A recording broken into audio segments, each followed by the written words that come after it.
Toon Bells. એક સવારે સોનું કબૂતરનો અવાજ સાંભળી બધા જાનવરો ઉઠી ગયા. બધા જંગલવાસી ધ્યાનથી સાંભળો.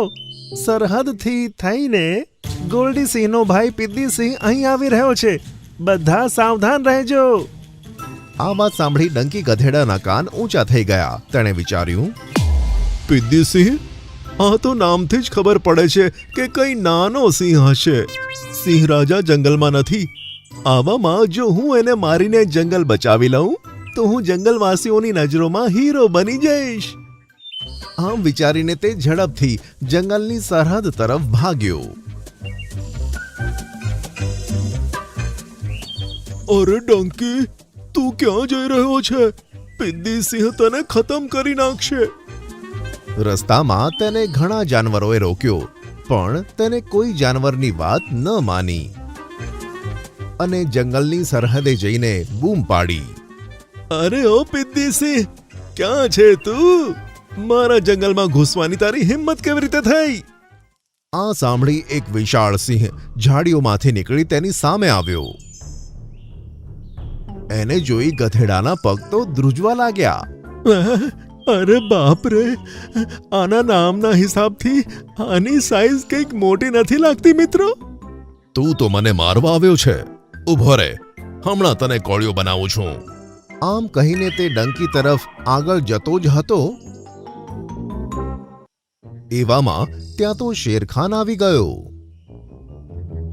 મારા જંગલના જાનવરોને નુકસાન પહોંચાડીશ? હું હમણાં તને મજા ચખાવું છું. આમ કહી શેરખાને પિદ્દી સિંહને ઝડપથી બાથમાં લીધો અને તેને ખરાબ રીતે ઘાયલ કર્યો.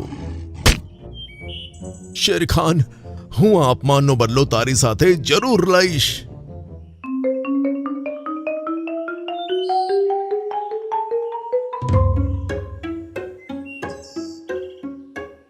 ડંકી, આખરે તું એક ગધેડો થઈને તે સિંહ સાથે લડવા કેમ આવ્યો હતો? તેનું નામ પિદ્દી હતું એટલે મેં વિચાર્યું એ કોઈ પિદ્દી સિંહ હશે, પણ એ તો મોટો સાંઢ નીકળ્યો. આ સાંભળી શેરખાન ખડખડાટ હસી પડ્યો.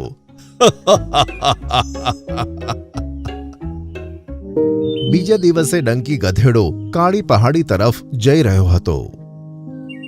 એવામાં તેને એક ઝીબ્રા જોવા મળ્યો.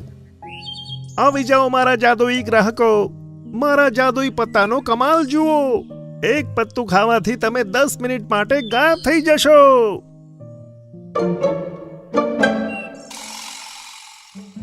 શું કીધું? એક પત્તું ખાતા 10 મિનિટ માટે ગાયબ? એટલે મને કોઈ જોઈ નહીં શકે? હા હા, કોઈ જોઈ નહીં શકે. એવું હોય તો એક પત્તું ખાઈને જો. સારું, હમણાં ખાઈને જોઉં છું. આમ કહી તેણે એક પત્તું ખાધું. એવામાં ત્યાં રહેલા બે સસલાઓએ બૂમ પાડી, અરે અરે, આ ગધેડો ક્યાં ગાયબ થઈ ગયો? હમણાં તો અહીંયા જ હતો. અરે, શું ખરેખર તમને દેખાઈ નથી રહ્યો? અરે ડંકી, તું ખાલી એમને નહીં, મને પણ દેખાઈ નથી રહ્યો. ક્યાં છે તું? આ સાંભળી ડંકી ખુશીથી ઉછળી પડ્યો. હવે તો મજા આવી જશે. ડંકી, 10 મિનિટ પૂરી થઈ. હવે તું દેખાઈ રહ્યો છે. સારું, મને 2 પત્તા બીજા આપો. લઈ લો. તમે પહેલા ગ્રાહક છો એટલે એકદમ મફત. તે 2 પત્તા લઈ ડંકી ત્યાંથી નીકળી પડ્યો. આ બાજુ શેરખાન જંગલમાં ફરી રહ્યો હતો. એવામાં ગુફામાંથી એક અવાજ સંભળાયો. શેરખાન, મને બચાવી લો, નહીં તો આ રીંછ મને ખાઈ લેશે. હું તમારા જંગલમાં રહેનાર એક બકરી છું. અરે, લાગે છે આ ગુફામાં એક બકરી ફસાયેલી છે. મારે તેને બચાવવી પડશે. આમ કહી શેરખાન જેવો ગુફાની અંદર પહોંચ્યો તો ત્યાં ગોલ્ડી સિંહ અને પિદ્દી સિંહ જોવા મળ્યા. તમે બંને અહીંયા? તે બકરીનો અવાજ મેં જ કાઢ્યો હતો શેરખાન, તને મારી જાળમાં ફસાવવા માટે.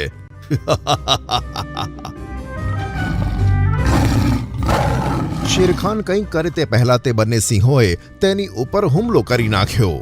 વાહ! સોનું કબૂતર કે જે ત્યાંથી જતું હતું તેણે શેરખાનની બૂમનો અવાજ સાંભળ્યો. અરે આ તો શેરખાનનો અવાજ લાગે છે. તે જલ્દીથી ગુફાની અંદર ઘૂસી ગયું તો એને શેરખાન પાંજરામાં પૂરાયેલો જોવા મળ્યો. તમે બંને જણાએ એક સાથે હુમલો કરીને કપટથી મને ફસાવ્યો છે. જો એક એક કરીને લડવા આવત ને તો હું તમને બતાવી દેત કે કોનામાં કેટલું દમ છે.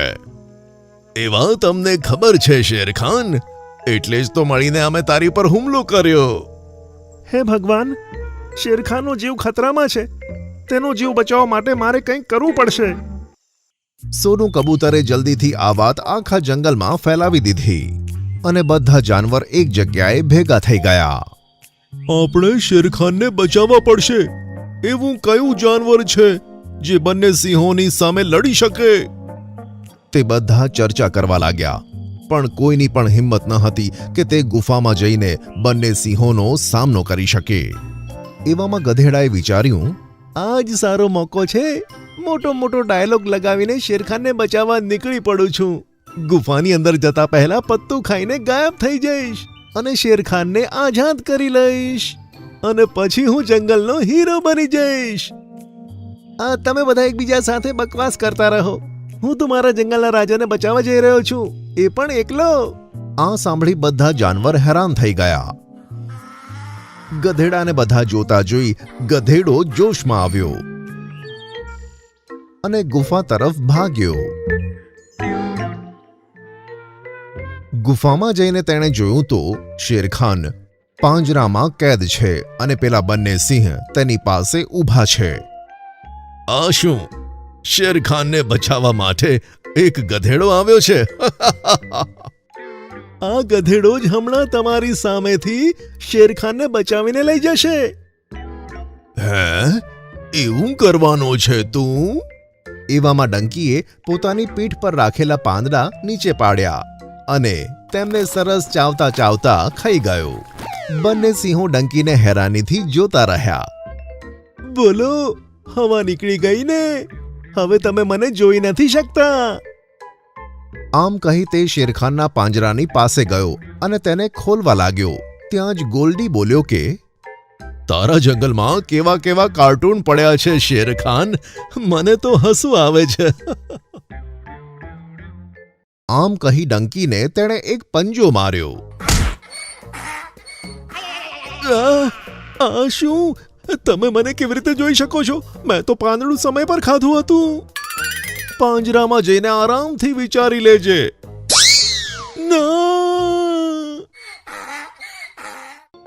ભાઈઓ, ડંકી એક ગધેડો થઈને શેરખાનને બચાવવા માટે ગયો છે અને આપણે આટલા બધા જાનવરો હોવા છતાં પણ ડરેલા બેઠા છીએ. હા, આપણે પણ તેની મદદ માટે જવું જોઈએ. ચલો. બધા જાનવરો એક સાથે ગુફા તરફ નીકળી પડ્યા. ભાઈઓ, કોઈ ઊભા રહેતા નહીં. આપણે શેરખાનને બચાવવા માટે ડંકીની મદદ કરવાની છે. બધા એક સાથે ગુફાની અંદર ઘૂસી ગયા. અરે આ શું ડંકી? આટલા મોટા મોટા ડાયલોગ માર્યા પછી શેરખાનની સાથે જ તું કેદ થઈ ગયો? અરે બાપરે, આટલા બધા જાનવર! ગેંડાએ ગોલ્ડીને ટક્કર મારી અને હાથીએ પિદ્દીને. અરે બાપરે!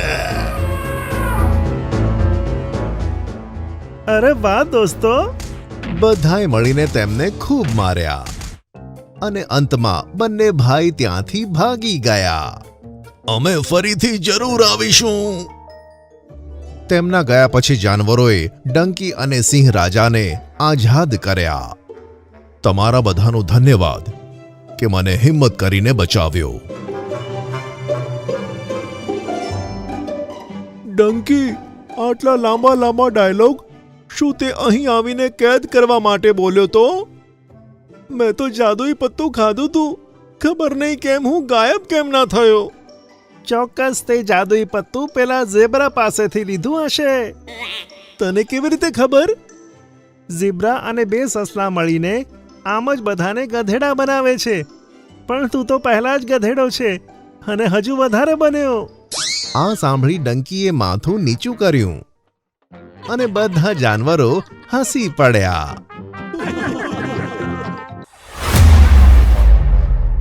હું મારા નાના રૂપથી ખૂબ પરેશાન છું. એક ઉંદરની જિંદગી ખૂબ મુશ્કેલ હોય છે. હવે તમે મને જલ્દીથી એક મોટું જાનવર બનાવી દો.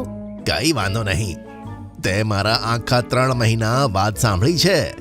હવે હું તને આ નાના જીવ થવા માટેની મુશ્કેલીથી છુટકારો અપાવું છું. ચલો આ જાદુઈ ઘરની અંદર જા. અને પેલું ઉંદર ઘરની અંદર ગયું. આબ્રાકાડાબ્રા. આ ઉંદર હમણાં ને હમણાં એક ઘેટું બનીને બહાર નીકળે.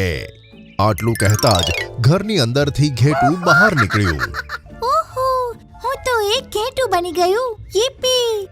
અરે વાહ, આ તો કમાલનો જાદુગર લાગે છે. મૂનલેન્ડ જંગલમાં હાથી, હરણ અને સસલાની મિત્રતાની બધા વાતો કરતા હતા. આ ત્રણે સાથે મળીને જંગલ પર આવેલી મોટામાં મોટી મુશ્કેલીને હલ કરી દેતા હતા. બીજી બાજુ ડંકી ગધેડાની મૂર્ખતાથી બધા હેરાન હતા. હાથી, હરણ અને સસલું, તમારા ત્રણેયની મહેનત અને ચતુરાઈથી આપણા જંગલની પહાડીની નીચેવાળો ભાગ જે ડંકી ગધેડાને કારણે બરબાદ થયો હતો તે હવે ફરી હર્યો ભર્યો થયો છે. અમે બહુ ભાગ્યશાળી છે કે આપણા જંગલમાં તમારા જેવા પ્રાણીઓ હાજર છે. આ સાંભળી બધા જાનવરો ખુશ થયા, પણ ડંકી ગધેડો મનમાં ને મનમાં ગુસ્સે થયો. મારાથી એક નાની ભૂલ જ થઈ, જેના કારણે આ ત્રણેયને વખાણો સાંભળવાનો મોકો મળ્યો. ડંકી, તે મોટી ભૂલ કરી હતી. તેથી હું તને 3 દિવસ માટે જંગલમાંથી કાઢી રહ્યો છું. જી શેરખાન, જેવું તમે કહો. તે મને બોલ્યો અને શેરખાનના હુકમ પ્રમાણે જંગલની બહાર નીકળી ગયો. મેં બસ 5 ઝાડ, 20-30 છોડ અને 200-300 ફૂલોને નુકસાન કર્યું, એ પણ ભૂલથી. અને આ શેરખાને જંગલમાંથી બહાર કાઢ્યો. ઈચ્છા થાય છે કે હું સિંહ બનીને આ શેરખાનને ખતમ કરું. તે બબડતો બીજા જંગલની અંદર આવી ચૂક્યો હતો. ત્યાં જ તેણે સામે અજીબ દ્રશ્ય જોયું. એક સુંદર ઘર અને તેની બહાર એક શિયાળ ઊભું હતું. હું મારા નાના રૂપથી ખૂબ પરેશાન છું. એક ઉંદરની જિંદગી ખૂબ મુશ્કેલ હોય છે. હવે તમે મને જલ્દીથી એક મોટું જાનવર બનાવી દો. કઈ વાંધો નહીં. તે મારા આખા 3 મહિના વાત સાંભળી છે. હવે હું તને આ નાના જીવ થવા માટેની મુશ્કેલીથી છુટકારો અપાવું છું. ચલો આ જાદુઈ ઘરની અંદર જા. અને પેલું ઉંદર ઘરની અંદર ગયું. આબ્રાકાડાબ્રા. આ ઉંદર હમણાં ને હમણાં એક ઘેટું બનીને બહાર નીકળે. આટલું કહેતા જ ઘરની અંદરથી ઘેટું બહાર નીકળ્યું. ઓહો, હું તો એક ઘેટું બની ગયું. યીપી! અરે વાહ, આ તો કમાલનો જાદુગર લાગે છે. ગધેડો જલ્દીથી ભાગીને તેની પાસે ગયો.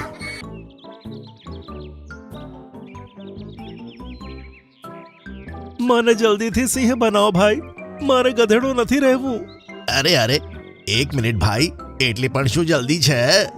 મને શેરખાને જંગલથી નીકાળી દીધો. એની જોડે લડાઈ કરીને એને જંગલમાંથી બહાર કાઢી મારે બદલો લેવો છે. તમે મને સિંહ બનાવશો તો મારો બદલો પૂરો થશે. મેં આ ઉંદરને મફતમાં ઘેટું નથી બનાવ્યું.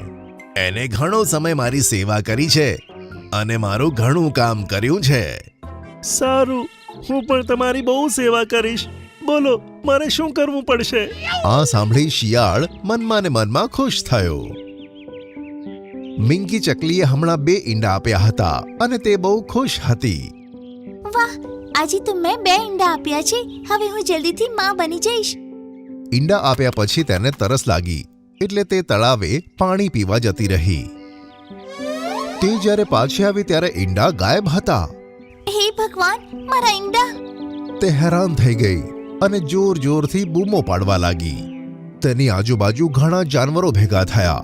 તેને આમ રડતા જોઈને બધાને પણ દુઃખ થયું.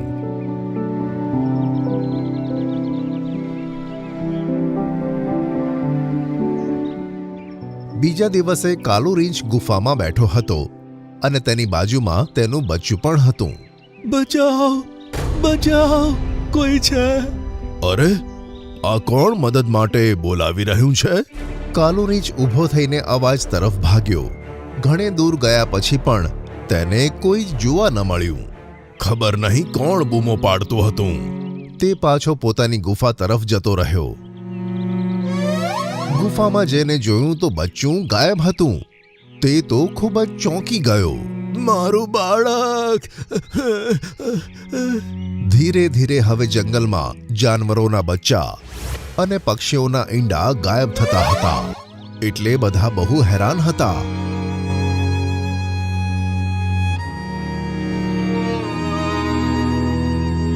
શેરખાન, અમારા બાળકો બહુ રહસ્યમય રીતે ગાયબ થઈ રહ્યા છે. એમની સાથે શું થઈ રહ્યું હશે એ વિચારીને જ અમારું કલેજું કાંપી રહ્યું છે. હાથી, હરણ અને સસલા ત્રણે મળીને આ સમસ્યા હલ કરો. મારે બધા જ બચ્ચા જોઈએ છે અને એ જાનવર પણ જે તેમને ઉપાડી જાય છે. હવે હાથી, હરણ અને સસલાએ મળીને કંઈક ચર્ચા કરી. બપોરના સમયે હરણીમાં તેની ગુફાની બહાર બેઠી હતી. તેનું બાળક ઝાડની છાલ પર બેખબર સૂતું હતું. આના પિતા તો સવારથી ક્યાંય નથી દેખાતા. એમને જોઈને આવું છું. ક્યાંય કોઈ બીજી હરણી સાથી તો નથી બેઠા ને? આમ કહી તે ત્યાંથી જતી રહી. બીજી જ ક્ષણે ચોરી છુપી ગધેડો ત્યાં આવ્યો. બસ આ છેલ્લું બચ્ચું મારે શિયાળને આપવાનું છે અને પછી એ મારું કામ કરી દેશે. આમ કહી છાલને તેણે મોઢામાં પકડી અને આગળ ઘસેડવા લાગ્યો. ઊભો રહે ડંકી! ત્યાં જ હરણ, હાથી અને સસલું ત્યાં આવી ગયા. અરે તમે ત્રણે ક્યાંથી આવી ગયા? અમે તને પકડવા માટે આ જાલ બિછાવી હતી અને અંતમાં તું ફસાઈ જ ગયો. અને પછી ત્રણે જણાએ ડંકીને શેરખાન સામે રજૂ કર્યો. ડંકી, જલ્દી બતાય કે ગાયબ થયેલા બચ્ચાઓ અને ઈંડા ક્યાં છે. નહીં તો હમણાં ને હમણાં તને ચીરી ફાડીને મારી નાખીશ. ના ના શેરખાન, હું હમણાં જ બધાને બચ્ચાની પાસે લઈ જાઉં છું. બધા જાનવરો ડંકીની સાથે પેલા બીજા જંગલમાં પહોંચ્યા, જ્યાં શિયાળ તે ઘરની પાસે જ હતો. અરે અરે, આ શું? એક બાળક મંગાવ્યું હતું અને આ તો જાન લઈને આવી ગયો. અરે ચિંકુ શિયાળ, તું? ચિંકુ શિયાળ? હા, આ ચિંકુ શિયાળ છે અને જંગલમાં હાહાકાર મચાવ્યો હતો. તેથી 5 વર્ષ પહેલા મેં તેને હંમેશા માટે જંગલમાંથી કાઢી મૂક્યો. હવે મોડું ના કર, જલ્દીથી બતાય કે બાળકો ક્યાં છે. નહીં તો એ બધા તો સુરક્ષિત છે. પેલી સામે ગુફા છે ને, બધા એમાં સુરક્ષિત છે. બધા એ ગુફા તરફ ભાગ્યા અને ત્યાં ઈંડા અને બચ્ચા બંને સુરક્ષિત જોવા મળ્યા. મમ્મી, મારું બચ્ચું! મારું વહાલું બેટું, સારું છે કે તું સુરક્ષિત છે. બધા જાનવરોએ પોતાના બચ્ચા અને ઈંડા પાછા મેળવીને આરામનો શ્વાસ લીધો. પછી શેરખાને બંનેને પ્રશ્ન પૂછ્યો. બતાવો, તમે બંને આ કેમ કર્યું? માફ કરજો શેરખાન, મારે તમારી જેમ સિંહ બનીને તમારી જોડે લડાઈ કરવી હતી. તેથી મેં આ શિયાળના કહેવા પર આ બધું કર્યું. અને તું શિયાળ? જ્યારે તમે મને જંગલમાંથી કાઢ્યો ત્યારે મને બહુ ગુસ્સો આવ્યો હતો. હું બસ તમને અને તમારા જંગલના જાનવરોને હેરાન જોવા માંગતો હતો અને તેથી ડંકીની મદદથી મેં બાળકો અને ઈંડાને ઉપાડ્યા. ઓહો ડંકી, તો તે સિંહ બનવા માટે આ કામ કર્યું હતું. સારું, હવે તો તારે આને સિંહ બનાવવો જ પડશે. ચાલ શિયાળ, એને અત્યારે જ સિંહ બનાય. આવું ના કરી શકું, એ તો બસ એક નાટક હતું. શું નાટક હતું? હા, હમણાં હું તને બતાવું છું. આમ કહી તેણે ઘરમાં જોઈને અવાજ લગાવ્યો. તમે બંને બહાર આવો. ત્યાં જ ઉંદર અને ઘેટું ઘરની બહાર નીકળ્યા. ડંકી, એ વખતે ઘેટું પહેલાથી અંદર હાજર હતું અને મેં તારી સામે આ ઉંદરને અંદર મોકલ્યો. પછી ઉંદર અંદર જ રોકાઈ ગયો અને ઘેટું બહાર આવ્યું, જેથી તને એમ લાગ્યું કે ઉંદર ઘેટું બનીને બહાર નીકળ્યું. અરે બાપ રે, આ શિયાળે તો મને ગધેડો બનાવ્યો. ડંકી મહારાજ, કદાચ તમે ભૂલી રહ્યા છો કે તમે પહેલાથી જ ગધેડા છો. આ સાંભળી ગધેડાએ નજર નીચી કરી અને બધા જાનવર ખડખડાટ હસવા લાગ્યા.